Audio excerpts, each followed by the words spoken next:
কেম্পেইনৰ মাজত বিভিন্ন ৰাইজক আমি লগ পাইছোঁ।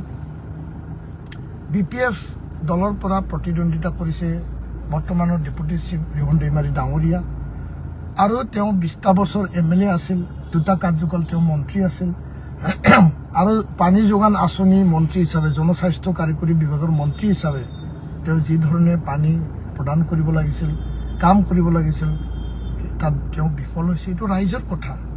আৰু কোনো স্কুল কলেজ তেওঁ নিৰ্মাণ নকৰিলে। ওদালগুৰি কলেজখন পুৰণা আমাৰ মাজবাট সমষ্টিতে পৰে। এই কথাটো লৈ পেলাই 2021 তেখেতক ৰাইজে প্ৰত্যাখ্যান কৰিছে, ৰাইজে তেওঁক বিদায় দিছে। পুনৰ আৰু 2021 তেওঁ নিৰ্বাচন জিকাৰ কোনো পৰিৱেশ নাই ইয়াতে। আৰু BPFৰ মানুহবিলাকে কৈছে যে এইবাৰ আমি নতুন মানুহ, জাতিৰ স্বাৰ্থত তেওঁ যিটো এটা ছেক্ৰিফাইচ কৰিলে, দীপেন বড়োকে আমি ভোট দিম। আমি ৰিহন দৈমাৰীক ডেপুটি চিফ হৈ থকাটো বিচাৰোঁ, আৰু তেখেতে MLA হোৱাটো আমি নিবিচাৰোঁ। কাৰণ তেওঁ 20টা বছৰ MLA আছিলেই, তো নতুনকৈ আৰু MLA হোৱাৰ কোনো যুক্তি নাই, সেই কথাটো কৈছে। ৰাইজে বিবেচনা কৰিব, ৰাইজৰ হাতত এৰি দিছোঁ। আপোনালোকৰ মৰম, আপোনালোকৰ আশীৰ্বাদ মই লৈ এই ভোটৰ জয়যাত্ৰাত আমি আগবাঢ়িম। আৰু EVMত আপোনালোকে মোক লগ পাব, EVMত আপোনালোকে দেখা পাব। সকলো ৰাইজক মই কৈছোঁ যে মোৰ চকুত চাওক, মোৰ অন্তৰত চাওক, আৰু এজন স্বচ্ছ, নিকা আৰু সততা আৰু নিষ্ঠা সহকাৰে কাম কৰিবলৈ আহা আপোনালোকৰ পুত্ৰ, আপোনালোকৰ সন্তান, আপোনালোকৰ যিগৰাকী ভাই কাম কৰিব মন আহিছে, ৰাইজে আদৰণি আনিছে, আপোনালোকৰ হৈ মই কাম কৰিম। EVMত 1 নম্বৰতে আপোনালোকে চিৰিয়েল নম্বৰ 1তে ট্ৰেক্টৰৰ চিন দেখা পাব, দীপেন বড়োৰ নাম দেখা পাব। 9 তাৰিখে ভোট যুদ্ধত আপোনালোকে মোৰ বিপুল ভোটত জয়যুক্ত কৰি পেলাই সকলো জাতি, সকলো সমাজ, সকলো ধৰ্মাৱলম্বী, ভাষা ভাষীৰ ওদালগুৰিৰ এই বিধানসভা সমষ্টি, যে সন্মানজনক এটা বিধানসভা সমষ্টিত আপোনালোকে মোক জয়যুক্ত কৰি আপোনালোকৰ অধিকাৰৰ স্বাৰ্থত যাতে কাম কৰিবলৈ সুবিধা প্ৰদান কৰে, তাৰ কাৰণে মই প্ৰথম এই ফাৰ্ষ্ট টাইম মই ফেচবুক লাইভত আহিলোঁ। বিভিন্ন অঞ্চলৰ ৰাইজেও এইটো দেখা পাব, আপোনালোকেও আশীৰ্বাদ কৰক।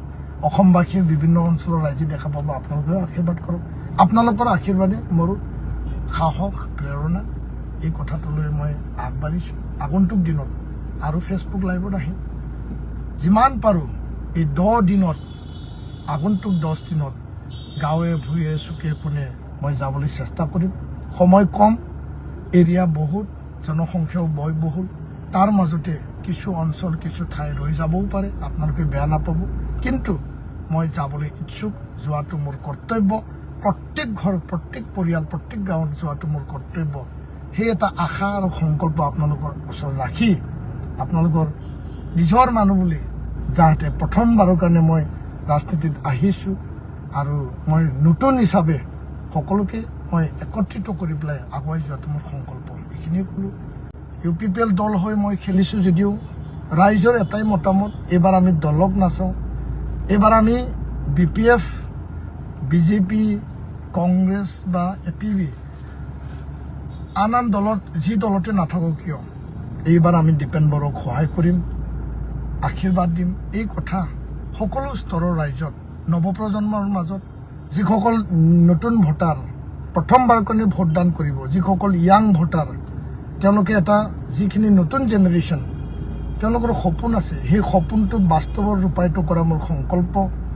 আৰু ইয়াৰ কাৰণে আজি প্ৰথমবাৰৰ কাৰণে মই ফেচবুক লাইভত আহিছোঁ, আৰু ফেচবুকৰ লাইভৰ যোগেদি ওদালগুৰিবাসী ভোটাৰ ৰাইজৰ লগতে সমগ্ৰ বিটিআৰবাসী, অসমবাসী ৰাইজক মই প্ৰাৰ্থী হিচাপে আপোনালোকক নমস্কাৰ, অভিনন্দন, ধন্যবাদ জনাইছোঁ।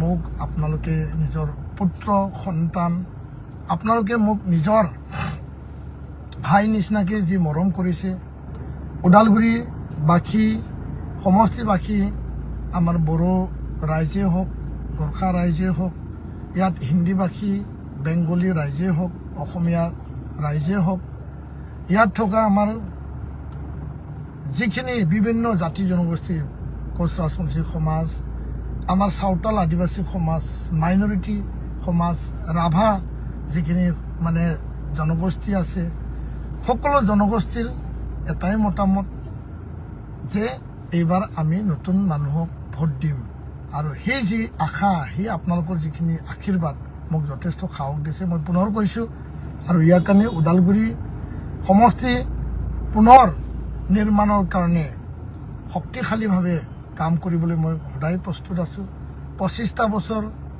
নিখিল বড়ো ছাত্ৰ সন্থাত মই আছিলোঁ 3টা কাৰ্যকাল মই এপছু সভাপতি আছিলোঁ বিভিন্ন ৰাইজক বিভিন্ন সমাজক একত্ৰিতভাৱে 2000 শান্তি চুক্তি সম্পাদিত কৰা পৰাই য'ত প্ৰমোদ বড়ো ডাঙৰীয়া গোবিন্দ বসুমতাৰী ডাঙৰীয়া এপছু NDB শান্তি ঘূৰাই আনিলে শান্তি এতিয়া বিৰাজমান আৰু এই শান্তিটো চিৰযুগমীয়া কৰিবৰ কাৰণে এপছুত থাকোঁতে আমি একেলগে আমি প্ৰায় 30টা সংগঠনে 26টা জাতি জনগোষ্ঠী একত্ৰিতভাৱে কাম কৰিছিল য'ত কোনো বড়ো অনাবড়োৰ পৰিৱেশ নাই য'ত কোনো ভাষাক লৈ বিভেদ নাই য'ত ধৰ্মক লৈ কোনো বিভেদ নাই তো আহি